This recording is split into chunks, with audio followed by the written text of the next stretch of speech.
तेवर तीखे और बोलने की शानदार शैली, अपने भाषण के दम पर चुनावी माहौल को बदल देने की ताकत रखने वाले का नाम है असदुद्दीन ओवैसी। मुस्लिम वोट, मुस्लिम वोट, मुस्लिम वोट, ऐसा पड़े हैं जैसा कि तुम्हारे बाप का खजाना है मुस्लिम वोट। उत्तर प्रदेश के चुनाव में एमआईएम प्रमुख ओवैसी पूरी ताकत के साथ उतरे हैं। मुस्लिम इलाकों में कमोबेश रोज रैलियां कर रहे हैं। बचपन में बच्चों को सुनाया जाता था, सो जाओ बेटा वरना शेर आएगा, शेर आएगा। अब उल्टा और बिताए, माए कह रही कि बेटा आराम से सो जाओ, मजलिस आ गई, मजलिस आ गई, मजलिस आ गई। सैकड़ों की भीड़ देखने और सुनने को आ रही है और यही भीड़ सत्ता की चाहत रखने वालों की चिंताएं बढ़ा रही है।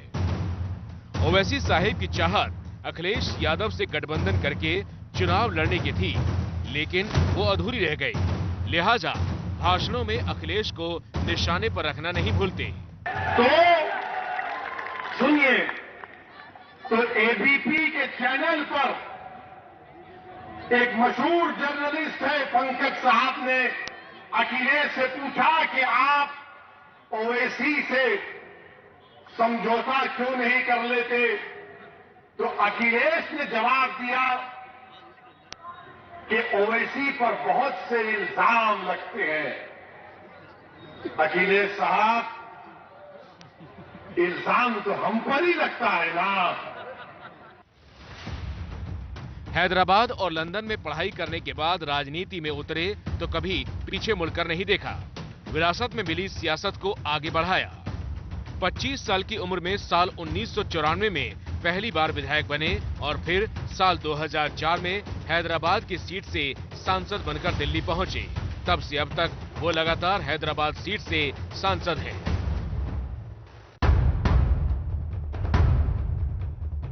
पतंग का निशान, सुरक्षा और सम्मान, इसी नारे के साथ ओवैसी तेलंगाना से निकलकर महाराष्ट्र होते हुए बिहार में जड़ें जमा चुके हैं और अब यूपी में जमने की तैयारी है। ओवैसी साहब, मैं आपसे दरख्वास्त करूंगा कि आपकी पार्टी को लोग यूपी में क्यों वोट दें, एआईएमएम को, और आपका घोषणा पत्र क्या है, वो संक्षिप्त में आप यहां पर कहेंगे, फिर हम सवाल जवाब का सिलसिला शुरू करेंगे। आइए।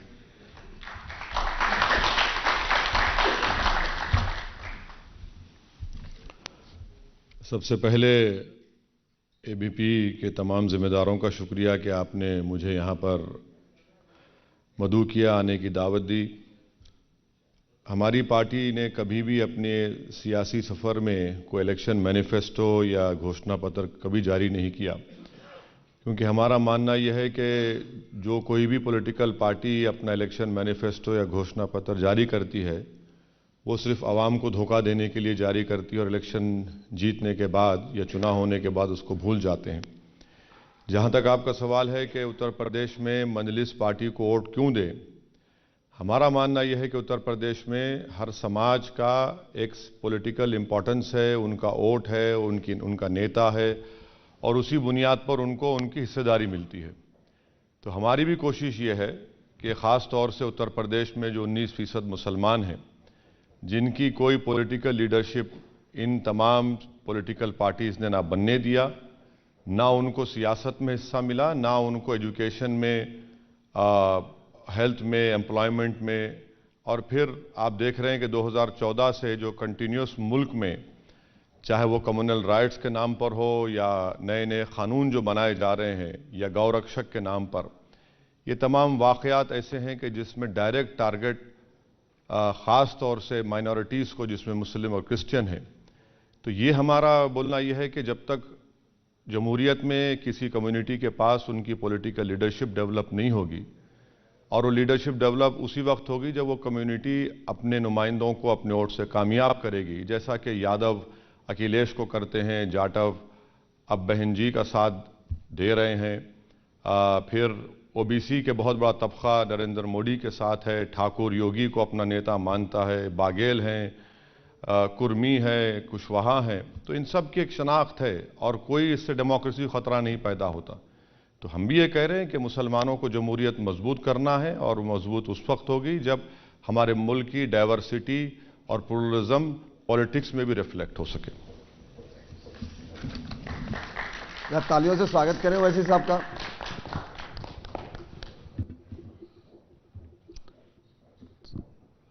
वैसे हैदराबाद से जब लखनऊ आते हैं तो कैसा फील होता है? जैसा मोदी को गुजरात से लखनऊ आने पर फील होता है वैसे ही फील होता है। मैं एक बात समझ नहीं पाया हूं, पूरा हिंदुस्तान उन्हें मोदी कहता है और आप ही इकलौते हैं जो उनको मोदी मोदी कहते हैं। क्या कहूं, उनको मोदी कहूं या मोदी कहूं? नहीं, मोदी कहते हैं, प्रधानमंत्री नरेंद्र मोदी हैं। हाँ, प्रधानमंत्री हैं, बिल्कुल है, कौन डिनाई कर रहा है, बिल्कुल है। आप खुद ही कहते हैं कि आप सियासत की लैला हैं, तो जाहिर सी बात है कि आपके मजनू भी बहुत सारे होंगे, दीवाने भी बहुत होंगे। आप जो है पहले कांग्रेस से लड़ते रहे सेंटर में, फिर बीजेपी आई, बीजेपी से लड़ते रहे, आप यूपी के चुनावी अखाड़े में आते हैं, आपकी लड़ाई अखिलेश यादव से हो जाती है, तो आपके दीवाने हैं कहां? मतलब ये तो सियासत की लैला जो अकेली पड़ गई है यूपी में।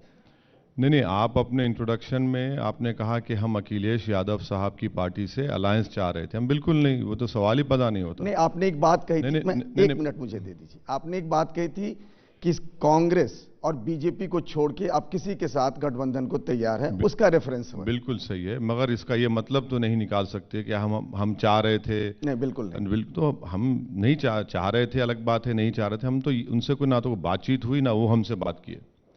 ये नंबर 1 पॉइंट है। अब रहा सवाल कि चुनाव लड़ना है, चुनाव लड़ेंगे तो हमारा जो भी अपोनेंट रहेगा हम उसको अपोज करेंगे, यही तो जमहूरियत की खूबसूरती है। और हम जब इलेक्शन लड़ेंगे तो हम जीतेंगे, कोई हारेगा, या हम हारेंगे, कोई जीतेगा। तो इसका यह मतलब नहीं है कि हम हारने के इलेक्शन लड़ेंगे या किसी को जिताने के इलेक्शन लड़ेंगे। तो यकीनन हम अपोज कर रहे हैं बीजेपी को, अपोज करेंगे समाजवादी पार्टी को, अपोज करेंगे कांग्रेस को, जो भी पार्टी होगी वो भी हमको अपोज करेंगे। तो इसमें कोई गलत बात तो नहीं है। क्या मतलब आपको अछूत समझा जा रहा है क्या? मैं ये जानना चाह रहा था। गठबंधन का दौर है, तमाम अलायंसेज हो रहे हैं, लेकिन ओवैसी साहब की तरफ कोई हाथ नहीं बढ़ा रहा। नहीं, कोई बात नहीं, हमको फिक्र नहीं है। अछूत अगर समझते हैं तो फिर जब नतीजे आ जाएंगे तो उनको पता चल जाएगा कि वो कहाँ हैं और हम कहाँ हैं। अब ये मुझे ताज्जुब हुआ कि आपको अखिलेश यादव ने इंटरव्यू देकर कहा कि उन पर इल्ज़ामात लगते हैं। हम ही पे इल्ज़ाम लगते हैं ना, आजम खान पे लगता है, आप पे तो नहीं लगता इल्ज़ाम। आप रिवर फ्रंट बनाए, आप दूध के धुले हुए हैं। आपने हाईवे बनाया, आप दूध के धुले हुए हैं। आपने इतने बड़े बड़े इंफ्रा के काम किए, कुछ नहीं होता मोदी की सरकार की तरफ से। और आजम खान सिर्फ अपने मंत्रालय में किसी का अपॉइंटमेंट करते हैं, उस पर इंक्वायरी हो जाती है। यहाँ पर 600, 800, 1000, 2000, 4-4 हज़ार करोड़ के काम होते हैं। और दिल्ली के बादशाह यूपी के एक्स मुख्यमंत्री को क्लीन चिट देते, कुछ हुआ ही नहीं, और फिर खाली भाषणों में बोलते हैं करप्शन हुआ। तो यही हमको ये ताज्जुब होता है कि भाई ये क्या है। आप जो भी कह रहे थे ना दूध के धुले नहीं, उसका थोड़ा सा नहीं, देखिए अगर आजम खान के ऊपर सिर्फ इस बात पर कि वो अपॉइंटमेंट कैसे इतने लोगों का कर दिए, और किसका अपॉइंटमेंट करे, वो थोड़े मुसलमानों का बड़े का अपॉइंटमेंट किए अपने डिपार्टमेंट में, इंक्वायरी शुरू हो गई। भैंस चोरी का इल्ज़ाम, बकरी चोरी का इल्ज़ाम, ये सब उन पे इल्ज़ाम लग गए। फिर अखिलेश बोलते हैं कि हम पर इल्ज़ाम लगा। तो ये भारत की सियासत में इल्ज़ाम तो सिर्फ दलित पर, मुसलमान पर, आदिवासी पर ही लगता है ना। जेलों में जाकर सड़ना 4-4, 5-5 साल, फिर बाद में कोर्ट में बरी कर देना, उसके बाद दुनिया भूल जाती है। एनकाउंटर भी होते हैं तो ज़्यादा उत्तर प्रदेश में क्रिमिनल्स के नाम पर 37% मुसलमानों के होते हैं। घर अगर तोड़े जाते हैं तो मुसलमानों के ही घर ज़्यादा तोड़े जाते हैं। अब जो जीप से अपनी 4 लोगों को मार देता है, उनके घर को तो कोई डिमोलिश करना छोड़िए, कोई उन पे हाथ नहीं उठा सकता है। आप बुलडोजर की बात कर रहे हैं? हाँ, बुलडोजर की बात कर रहा हूँ। बुलडोजर इस्तेमाल होता है ना भाई। आप अजय मिश्रा जो मंत्री हैं, होम मिनिस्टर हैं देश के, गाड़ी उनके नाम की, बेटा उनके खून से पैदा हुआ, और वो गाड़ी से 4 लोगों को हत्या कर देता है, तो ना घर को कुछ होता है ना उनको कुछ होता है। अभी आप कह रहे थे ना कि अखिलेश यादव कह रहे थे कि इल्जाम, अब बात उससे आगे उन्होंने बढ़ा दी है, नई बात। अब उन्होंने एबीपी न्यूज से बातचीत करने के दौरान कहा कि बात उतनी ही नहीं है, बात यह है कि वो जिस तरीके से उनकी एक्टिविटी है, उससे ना मुझे लगता है कि वो फायदा बीजेपी को पहुंचाते हैं। अब ये है ना कि अखिलेश यादव बाज़बख्श मुझे समझ में नहीं आता कि वो भी अपनी पार्टी की विरासत को रखेंगे या खो देंगे। ऐसा क्यों लग रहा है? ऐसे ही लगता है मेरे को, क्योंकि ये एंटाइटलमेंट की पॉलिटिक्स करते हैं कि ये ऐसा करते हैं। क्या कहा आपने, क्या करते हैं? ओवैसी क्या करता है, क्या कहा उन्होंने? ओवैसी जो उनकी जो एक्टिविटीज है, हाँ। उससे लगता है कि बीजेपी के करीब दिखते हैं। अच्छा, आपके पिताजी पार्लियामेंट में खड़े होकर कहते हैं मैं मोदी को आशीर्वाद देता हूं दोबारा प्रधानमंत्री बन जाए, वो एक्टिविटी अच्छी थी क्या? बेटे को गड़े में डाल दिए, बहन जी को गड़े में डाल दिए और आपने आशीर्वाद दे दिया मोदी को। वो एक्टिविटी अच्छी थी क्या? आप और बहन जी मिलकर अलायंस किए, मैं तो नहीं लड़ा, मेरी पार्टी नहीं लड़ी। 75% मुसलमानों ने आपको वोट दिया, सिर्फ 15 लोकसभा की सीट जीत पाए आप। वो कौन सी एक्टिविटी थी जो मोदी को इतने सीट जिता पाई? हम तो थे ही नहीं ना। तो ये इनको ये लगता है कि मुसलमान की लीडरशिप कभी ना उभरे उत्तर प्रदेश में, कभी लीडरशिप, पॉलिटिकल लीडरशिप ना उभरे, क्योंकि ये समझते हैं कि मैं यादव हूं और मैं 9% हूं और मुसलमान 19% है। अगर ये लीडरशिप डेवलप होगी तो हिस्सेदारी की बात होती है। हम तुम्हारे अच्छे बुरे का फैसला करेंगे और हम आपको अपना कैदी और गुलाम बनाकर रखेंगे, और जब मंच पर भी आने नहीं देंगे, मंच पर आ गए तो बैठने नहीं देंगे। तो कई वीडियोस देख रहे हैं। तो ये एक्टिविटी क्या है बताइए आप? पर मैं एक चीज में जानना चाहता हूं, आपने कहा ना आजम खान समाजवादी पार्टी के नेता, एसटी हसन, शफीकुर रहमान बर्क, अनगिनत नाम है ऐसे उस पार्टी में, आप कह रहे हैं कि वहां पर लीडरशिप डेवलप नहीं होने दी, ये कैसे आप बात कह रहे हैं आप? एसटी हसन और शफीकुर रहमान बर्क साहब ने 18 साल की शादी की एज को 21 साल करने पर कुछ कहा, 2 घंटे में उनको झूठा साबित कर दिया अखिलेश ने। पार्लियामेंट में देखा आपने क्या बोलते हैं बेचारे, वो क्या बोलते हैं, लोग बोलने की इजाजत ही नहीं है। बर्क साहब एक सीनियर पॉलिटिशियन है, एसटी हसन साहब मुरादाबाद के मशहूर डॉक्टर हैं, क्या कुछ बोलने दे ही नहीं थे ना इन लोगों को? क्या पोजीशन है इनका? वो आप कहते, आप ये मेरा मानना यह है कि 2 बड़े लीडर जरूर हैं, मगर वो मुसलमानों के नेता नहीं है। वो अखिलेश के पार्टी के कोई एमपी हो सकते हैं, मुसलमानों के नेता उनको बनने नहीं दिया जाता है। उनको बताया जाता है कि भाई ये लाइन है, इसके आप आगे नहीं जा सकते। क्यों नहीं जाएंगे भाई? जाना चाहिए। आपको वोट चाहिए मुसलमानों का, मगर आप लीडरशिप नहीं डेवलप होने देंगे, ना आप हिस्सेदारी की बात करेंगे। अगला सवाल ले लूं मैं? योगेश बिल्कुल मिश्रा जी से। बिल्कुल सर, मैं बैठा हूं सवाल सुनने के लिए। ओवैसी साहब, संविधान में धर्मनिरपेक्षता की व सेकुलर की बात बहुत की गई, बहुत से नेता करते हैं। आज तक कभी आपको सेकुलर बात करते हुए हमने नहीं सुना, कहीं नहीं सुने गए आप, ऐसा क्या वजह है, क्यों करते हैं? सर, अगर आपको सुनाने के लिए मैं सेकुलर क्यों बोलूंगा? ना नहीं, मैं तो खुल के कह रहा हूं, जनता में भी कहा हूं, आज भी कह रहा हूं कि मैं भारत के संविधान में जो सेकुलरिज्म है उसको मानता हूं, मगर मैं कभी भी पॉलिटिकल सेकुलरिज्म को ना माना, ना कभी उसको कबूल करूंगा। इसलिए कि पॉलिटिकल सेकुलरिज्म माइनॉरिटीज को और दलितों को धोखा देने के लिए इस्तेमाल होता रहा है, ताकि दूसरे लोग अपनी गर्म रोटी सेकते रहें और हमारी पूरे ख्वाबों को चुकनाचूर करके हमारी लाशों पर अपना सियासी महल तामीर करते रहे। और जो लोग सेकुलरिज्म को समझते हैं सही मानों में, सेकुलरिज्म का मतलब ये नहीं है कि मैं सिर्फ आपको वोट डालता रहूं और आप मेरा डेवलपमेंट ना करें।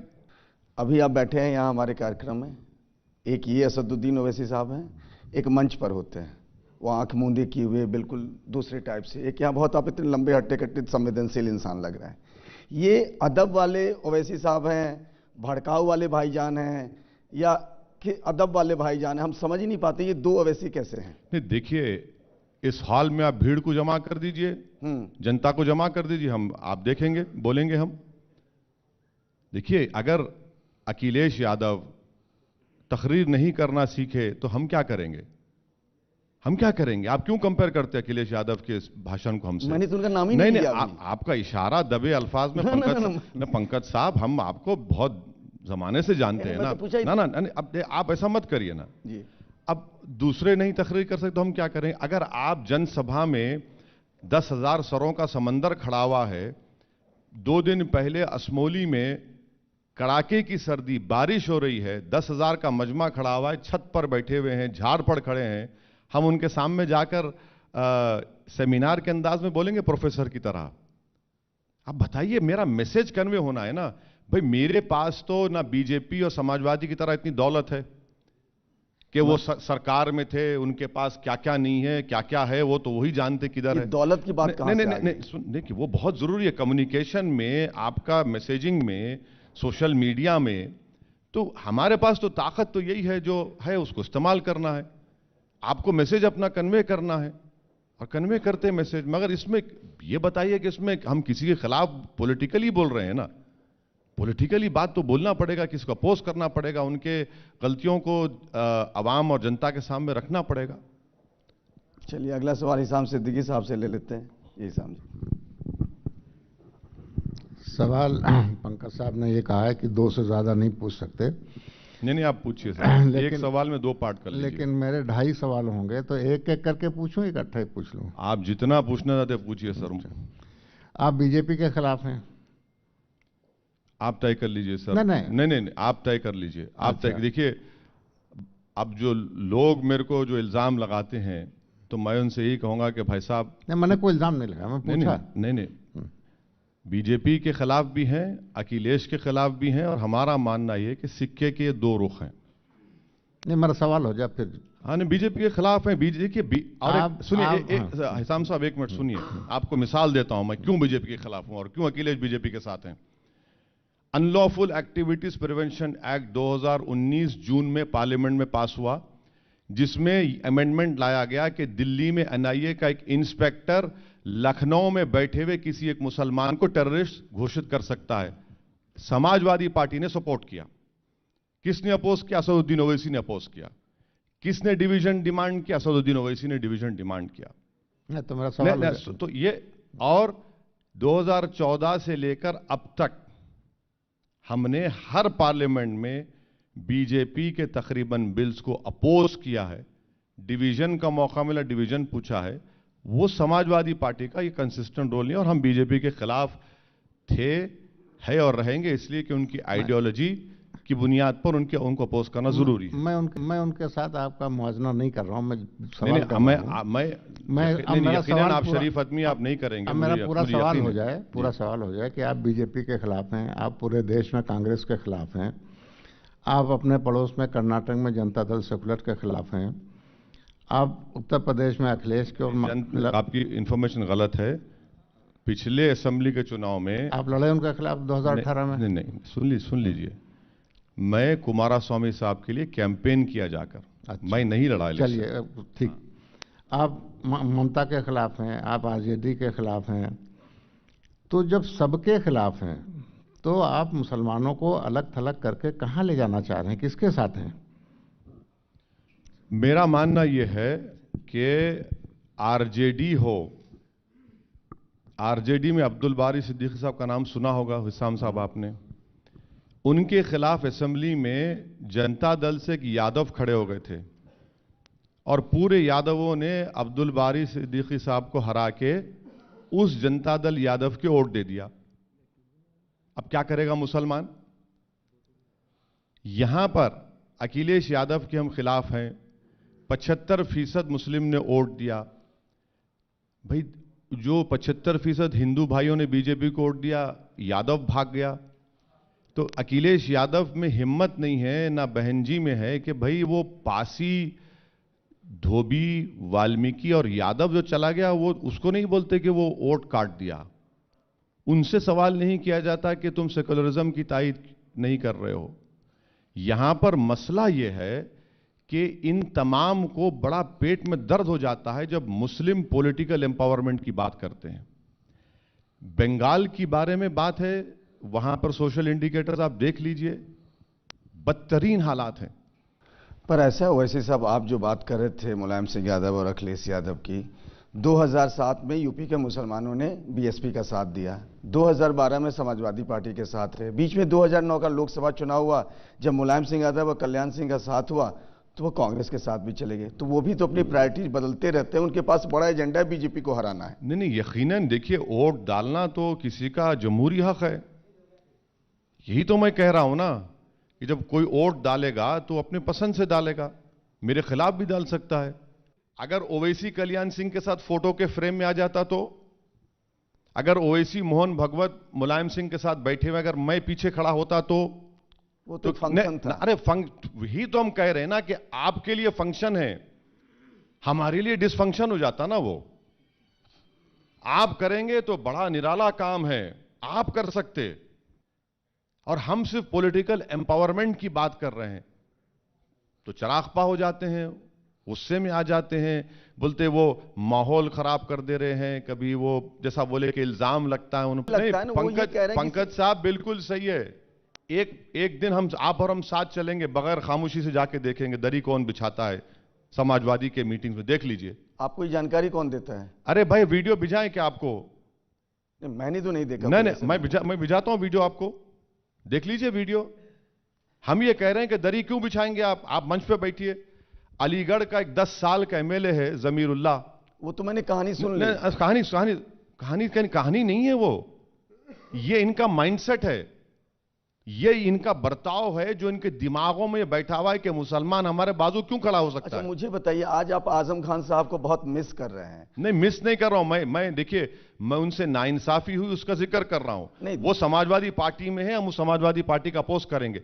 मैं आपको एक मिसाल दे रहा हूं कि आजम खान साहब के मंत्रालय में अपॉइंटमेंट होता है तो मोदी जी उनके खिलाफ इंक्वायरी लगा देते हैं, और यहां पर रिवर फ्रंट का बड़ा नाम लेते हैं, हर मीटिंग में रिवर फ्रंट का नाम लेते हैं। दोनों एक दूसरे के खिलाफ लड़ रहे हैं। और अरे देखिए, ये आप इशारों में क्या कहना चाह रहे हैं? लड़ रहे हैं, मगर आजम जेल में क्यों है? फिर आजम के खिलाफ इंक्वायरी क्यों हो रही है? मतलब आप कह रहे हैं दोनों मिले हुए हैं जी? कौन इस टाइप की बात कह रहे हैं आप? कौन? आप मतलब समाजवादी पार्टी और बीजेपी के बीच? उस मामले में मिले हुए हैं, मलई खाने के मामले में। कौन से मामले में? जो मलई खाने का मामला है उसमें मिले हुए हैं, और जहां पर आजम की बात आ जाती है उनको केस बुक हुआ था उनके ऊपर। ये हो रहा है ना भाई। बीजेपी के आप हर जनसभा में सुनिए करप्ट हैं, उसमें ये किया, भाई तो करते क्या है फिर? आप कुछ नहीं करते ना। जांच चल रही है बहुत सारी। हाँ, जांच तो आजम के खिलाफ भी जांच चलनी चाहिए थी। जांच क्यों? जांच भी हो गई और उनको जेल में भी डाल दिया, जेल में डाल दिया। और बकरी चोरी का, और मुझे बड़ी हैरानी हो रही है, मुजफ्फरनगर दंगों के बाद आजम साहब के साथ यकीनन वो आजम खान साहब नहीं, हमने जो कहा उस पर आज भी हम स्टैंड करते हैं। इसीलिए हम कह रहे हैं कि नंबर ऑफ मुस्लिम्स जीतना जरूरी नहीं है, ऐसे मुस्लिम एमएलए जीते जो सच्चाई को बयान कर सकें, जो जुल्म के खिलाफ हक के लिए लड़ें। ओवैसी साहब, आप बहुत अच्छे कम्युनिकेटर माने जाते हैं। आप जब भाषण देते हैं तो बहुत जोशीले भाषण होते हैं आपके बारे में कहा जाता है कि आप जब बोलते हैं तो आप बोलते नहीं बल्कि गरजते हैं। लेकिन ऐसी क्या वजह है कि आप पर वोट बरसते नहीं? कहां आपको लगता है चूक है, जबकि आप बहुत अच्छे कम्युनिकेटर हैं? सर, ये बात होगी ना कि लोग सुनने तो आते हैं, सुनने नहीं आते हैं। देखिए, सीएसडीएस का डेटा है कि हर पॉलिटिकल पार्टी की जनसभा में जो लोग आते हैं उसमें 25% उस पार्टी को वोट नहीं देते। बिहार में हमको कामयाबी मिली, महाराष्ट्र में हमको कामयाबी मिली, 22 साल के शिवसेना के एमपी को हमने हराया। हमारे वहां 2 विधायक भी हैं महाराष्ट्र में। हां, बंगाल के जो चुनाव था बिल्कुल ही शॉर्ट टाइम मिला, हमारा संगठन मजबूत नहीं था, और फिर बीच में कोविड की सेकेंड लहर इतनी तेजी से बढ़ गई, तो यकीनन वो हम लोग जिस तरह से ऑर्गेनाइजेशन को मजबूत करना था नहीं कर सके। मगर अब की बार उत्तर प्रदेश में मुझे यकीन है कि पहले से बेहतर हमारा परफॉर्मेंस होगा। वैसे साहब, ये जो यूपी का जो चुनाव है ना, कहा जा रहा है कि ये 2024 के चुनाव से पहले सेमीफाइनल जैसा है। अमित शाह जी कह चुके हैं 2022 में योगी की जीत, 2024 में मोदी की जीत है। आपको क्या लग रहा है कि मोदी यहां चुनाव लड़ रहे हैं या योगी चुनाव लड़ रहे हैं? ब्रांड किसका है स्टेक पे है? नहीं, अब देखिए, मैं तो कोई एडवर्टाइजमेंट कंपनी का एमडी नहीं हूं कि ब्रांड के ऊपर बात करूं। नहीं, आप तो चुनाव में जा रहे हैं। नहीं, मेरे को ये लग रहा है कि बीजेपी के खिलाफ यहां पर बहुत एंटी इनकम्बेंसी है।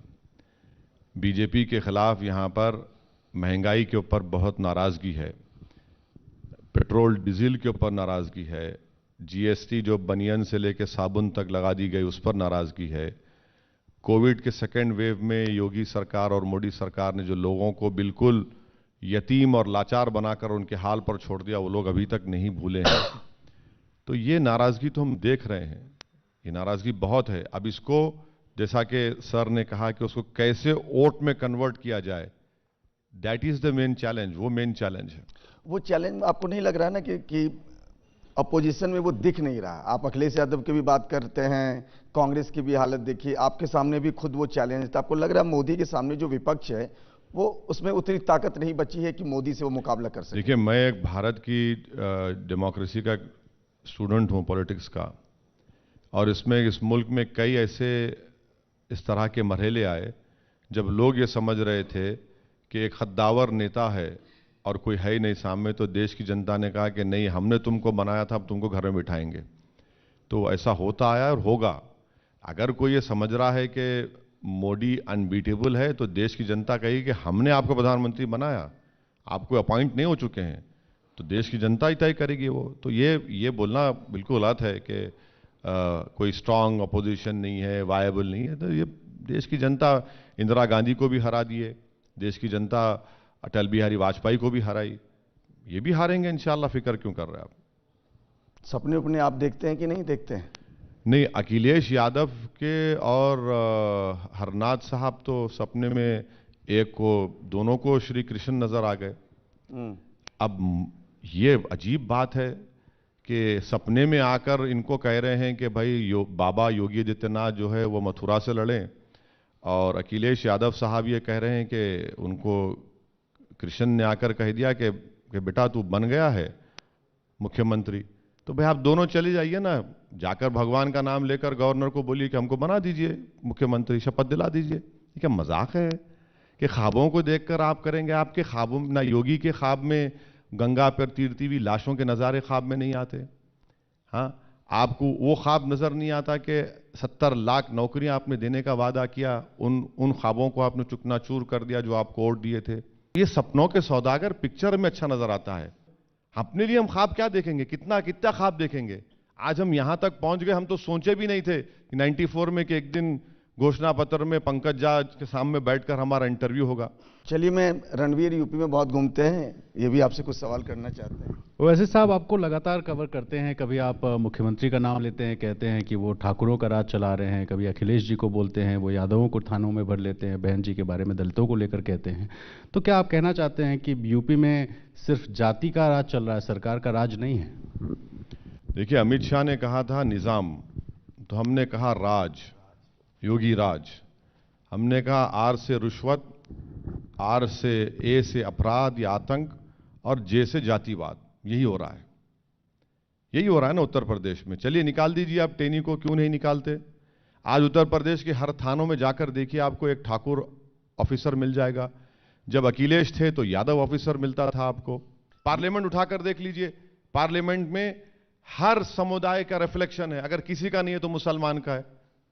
23 जीतते हैं, क्यों भाई? क्यों कितने कम जीतते हैं? 300 बीजेपी के पास एमपी हैं, एक मुसलमान नहीं है इनके पास, न वहां है ना यहां है। तो ये सच्चाई है, ये रियलिटी है। उत्तर प्रदेश के चुनाव कास्ट और कम्युनलिज्म 2 सीट पर जीता जाता है, और जनता वोट भी डाल रही है उन लोगों को। मतलब आप कह रहे हैं मंडल और कमंडल पे यूपी का मंडल कमंडल पुराना हो गया। अच्छा। कास्ट और कम्युनलिज्म 2 सीट्स के ऊपर, 2 सीट्स के ऊपर चल रहा है। क्यों भाई? क्यों बनाया अनुप्रिया पटेल को मंत्री?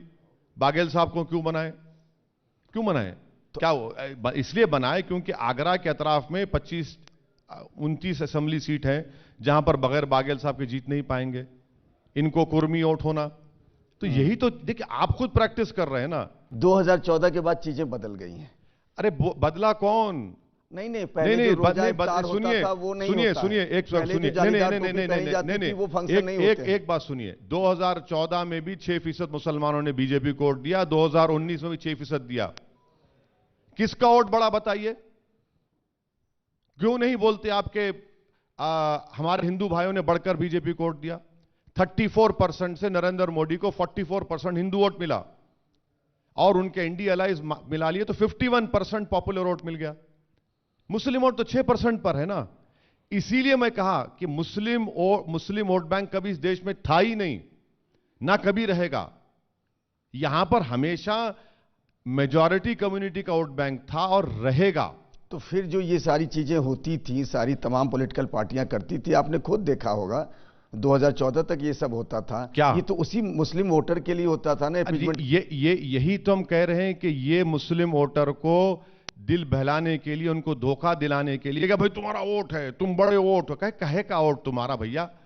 50,000 मुसलमान बेघर हो गए मुजफ्फरनगर में पार्टीशन के बाद, और उसके बावजूद भी आप बोलते हैं आप सेकुलर हैं समाजवादी पार्टी को।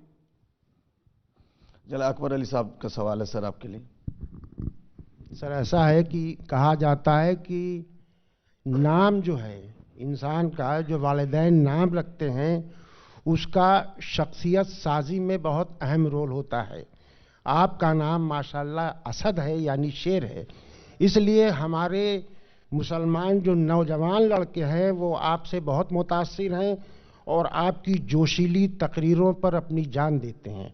ठीक है, ये उनके जो जज्बात हैं वो अलग हैं, लेकिन मेरे कहने का सवाल मेरा सिर्फ ये है कि जब इलेक्शन सर पर आता है तो यूपी के मुसलमान आपको याद आते हैं। क्या आपने यूपी के नौजवान लड़के लड़कियों के लिए कोई तालीमी इदारे क़याम का भी कोई इरादा जाहिर किया या ऐसा कर रहे हैं? देखिए, यकीनन है और इंशाअल्लाह ताला वो कायम करेंगे। मगर आप इस बात को भूल रहे हैं कि MIM पार्टी ने अपने सियासी सफ़र का आगाज़ किया 1957 में और 1985 में हमने इन इदारों का क़याम लाया। तो इसमें बहुत मेहनत जुस्तजू की, यकीनन यहाँ पर भी करेंगे।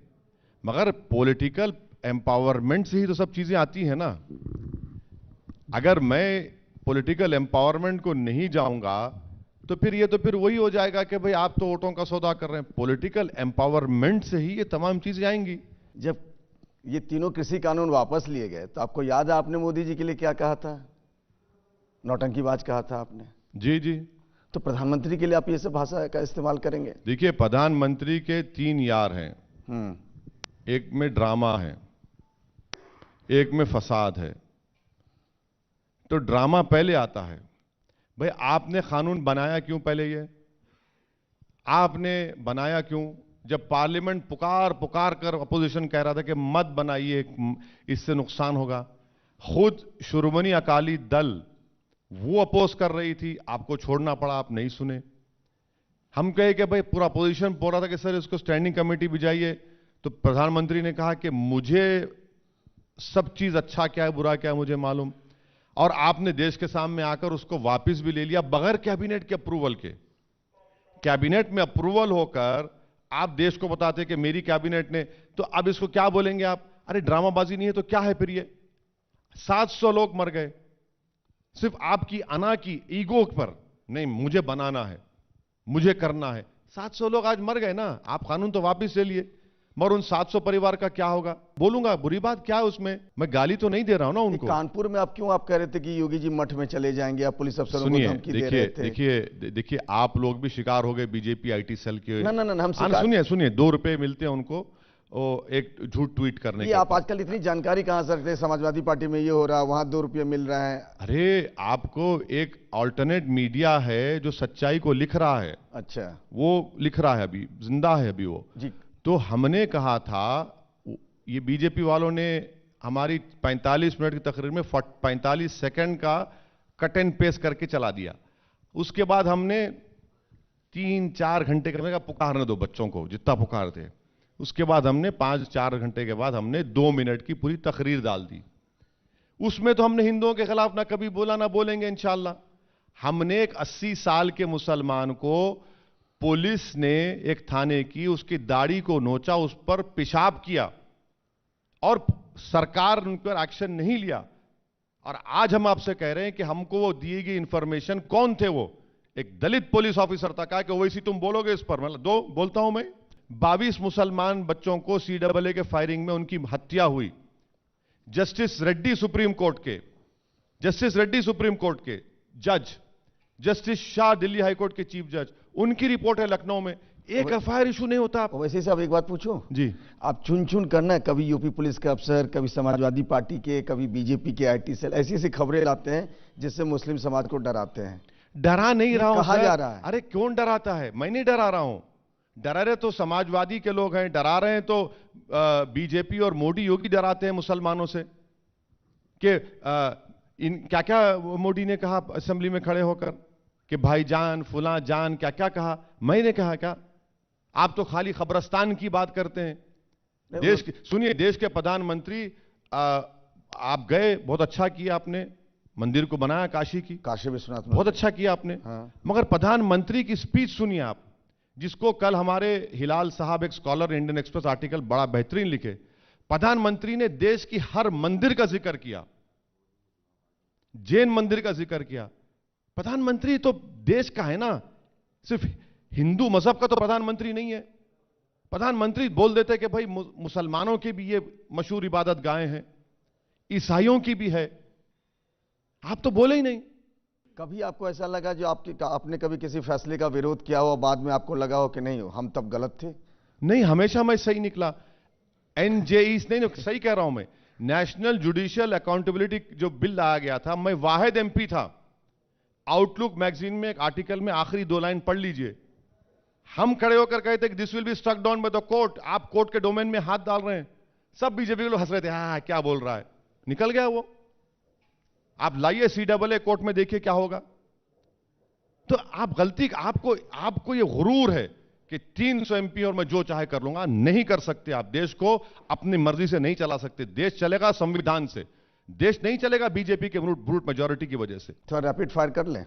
नहीं बिल्कुल करिए, हम पे ही एनकाउंटर हो। नहीं, एनकाउंटर नहीं हो रहा, मजाक कर रहा हूं, करिए। मैं ये कह रहा हूं कि आपका मुकाबला यानी असदुद्दीन ओवैसी का यूपी में मुकाबला अखिलेश यादव से है या योगी आदित्यनाथ से है? हमारा मुकाबला हर उस पॉलिटिकल पार्टी से रहेगा जो हम चुनाव जब लड़ेंगे तो हर अपोनेंट हमारे सामने होगा, तो हमारा हर अपोनेंट से मुकाबला होगा। ये तो आइडियोलॉजी के लेवल पे ठीक हो गई। नहीं, आइडियोलॉजी भी नहीं। मेरा सुनिए, अब पूरा सवाल हमें जवाब नहीं दिया हम।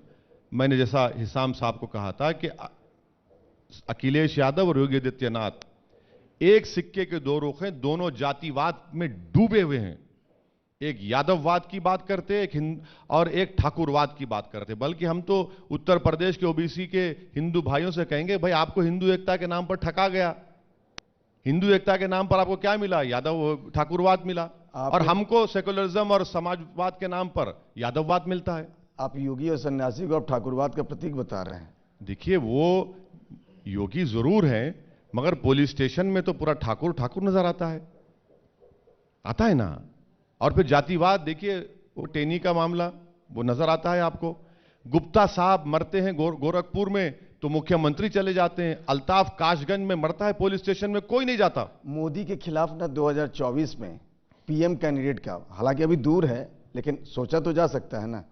आपको कौन लग रहा बेहतर होंगे, ममता बनर्जी या राहुल गांधी? वो अंग्रेजी की कहावत है, commit the hour commit the man. ये मैन होगा वुमन होगा वो तो 24 में पता चलेगा। अभी तो बहुत टाइम है उसके लिए, जल्दी क्यों है? अरे अभी से तैयारी करनी पड़ती है। अरे देखिए क्या होता है, तैयारी देश की जनता करेगी तैयारी। मेरा मानना यह है कि अपोजिशन सबसे बड़ी देश की जनता रहेगी और वो जवाब देगी इस सरकार को, इस हुकूमत को, इस पार्टी को जो हर स्टेप एंटी पीपल लेते जा रही है। ओम प्रकाश राजभर जी को भूले तो नहीं होंगे आप? नहीं, क्यों भूलेंगे उनको। हम उनसे बातचीत किए, मिले। ये अलग बात है कि वो जिस मोर्चा के वो कन्वीनर थे वो खुद चले गए अखिलेश के पास, तो अब मैं क्या कर सकता हूं उनको। उन्होंने आपको धोखा दे दिया या धोखा हो गया? अब मैं देखिए, आप तो खुल के बोलते हैं। नहीं, अब मैं छोड़ दिया हूं ना, जनता देख रही है। अब खुल के बोलना छोड़ दिए? नहीं, कभी नहीं, खुदा ना खास्ता। यही तो हमारी शनाख्त है, पहचान है। तो मैं वही अब इससे और क्या खुल के बोले? अक्लमंद को इशारा काफी है। नहीं, समझ नहीं पाए सब लोग पूरी बात। नहीं, पूरे अक्लमंद लोग बैठे हैं। अक्लमंद लोगों को ही आप बुलाते हैं ना अपने प्रोग्राम में, कम सुखन लोगों को तो नहीं बुलाते अपने प्रोग्राम में आप। मैं फिर से पूछ रहा हूं कि धोखा हो गया कि धोखा नहीं, देखिए अब मुझे ये नहीं मालूम कि चुनाव के बाद क्या होगा, वो कहां बैठेंगे, किधर जाएंगे।